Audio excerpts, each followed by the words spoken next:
Moscow has warned that it will act, quote, accordingly after Ukraine fired US-supplied long-range missiles. Russia says Ukraine could not have fired ATACMS without the help of the US, and the firing of American missiles proves the West and Ukraine want an escalation. A Telegram channel affiliated with the Ukrainian military has posted a video which it says shows a US-supplied ATACMS missiles being fired from an undisclosed location in Ukraine. Moscow says 6 US-made ATACMS tactical missiles were fired at a military facility in the Bryansk border region. This area is close to Kursk, where Ukrainian forces have captured Russian territory and heavy fighting is underway. The missile system is known as Army Tactical Missile System, or ATACMS. Interestingly, they were initially developed during the Cold War to destroy Soviet targets, and Kiev has been using them already, but only on targets in occupied areas of Ukraine. The missiles can strike targets of up to 300 kilometers away. Ballistic missiles fly much higher in the atmosphere than most rockets and can evade anti-air defenses as they hit the ground at huge speeds. ATACMS are considered long-range, although they do not have the range of a cruise or intercontinental ballistic missile. Ukraine had for months been demanding that Washington let it use the longer-range ATACMS missiles to hit sites on Russian territory. Yesterday, the Biden administration gave the green light. Moscow has repeatedly warned that the use of Western weapons to attack Russia's internationally recognized territory would make the US a direct participant in the conflict, pledging an appropriate and palpable response.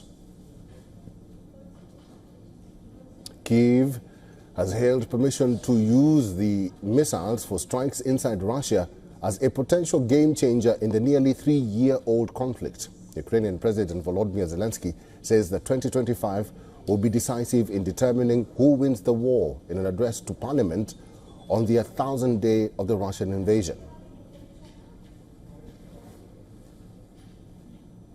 Together we have accomplished much, but we must not fear doing even more. Now, Putin has brought 11,000 North Korean troops to Ukraine's borders. This contingent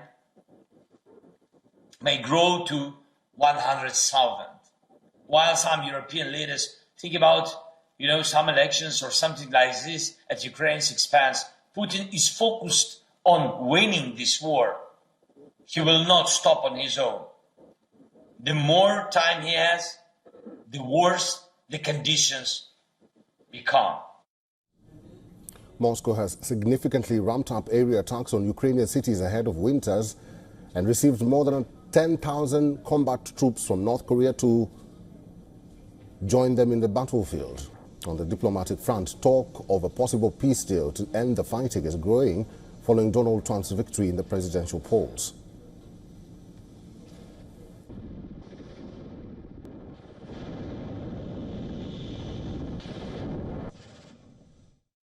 Well, we've all got our fingers crossed that Putin will not take Biden's bait. This is highly provocative.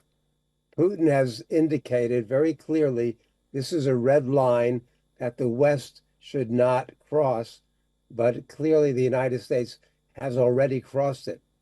As you mentioned, Putin just signed Russia's new nuclear use doctrine, and it says that any non-nuclear power attacking Russia with the aid of a nuclear power, both will be considered part of that attack, and both are legitimate targets for Russian retaliation. The European Union's top diplomat Josep Borrell has warned that the bloc's future hinges on the outcome of Russia's war in Ukraine.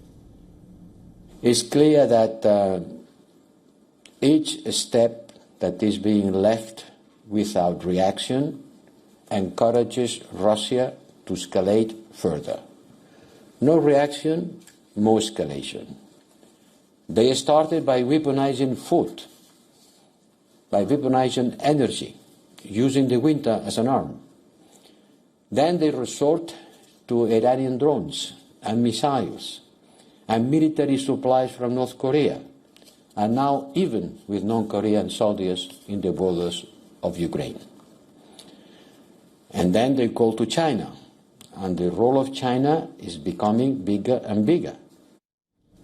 Let's talk more about this. Our correspondent Susan Tehran is now joining us live from New York. Hi, Susan. There are some who are saying that they do not agree with President Biden, issuing the directive that Ukraine should use the missiles or the ATACMS missiles towards Russia.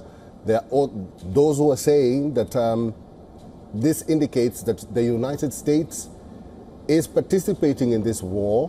What are Americans saying about this move? Well, Eric, just a few weeks ago, Americans literally voted that they don't want anything to do with what's happening between Russia and Ukraine by nominating President-elect Donald Trump. That's one aspect of it. Another aspect of it is people are concerned now. It was first about the money that was going towards Ukraine without Ukraine really gaining any real victories. And now there's this concern among many Americans that if America becomes a party to this war at the last minute before Biden leaves office as lame duck president, then our American family is going to have to send their sons to get drafted into the military to go fight the Russians. There are so many different aspects of this. And the most experienced experts are saying that this was a strategic blunder on the part of the United States, not just because President Biden is lame duck, mostly because it's really, as experts say, is not going to have that much of a difference in who ultimately wins this fight. Mm-hmm. And so others are saying, those that are close to President Trump are saying that, this was just a way sort of for President Biden to make peace harder when the next president comes into office.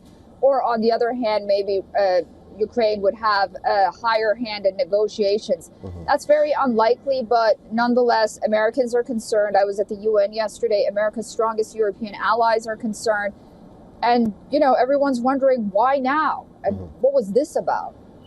Susan, just on your last point there, because this has already happened, Ukraine has already used the ATACMS missiles towards Russia. What is the Trump camp saying about this? Yeah, well, yesterday was mostly the reactions that we got. We got it from his son, Trump Jr., Donald Jr., who said that the Biden administration wants to drag us into World War III. The military-industrial complex is responsible for it.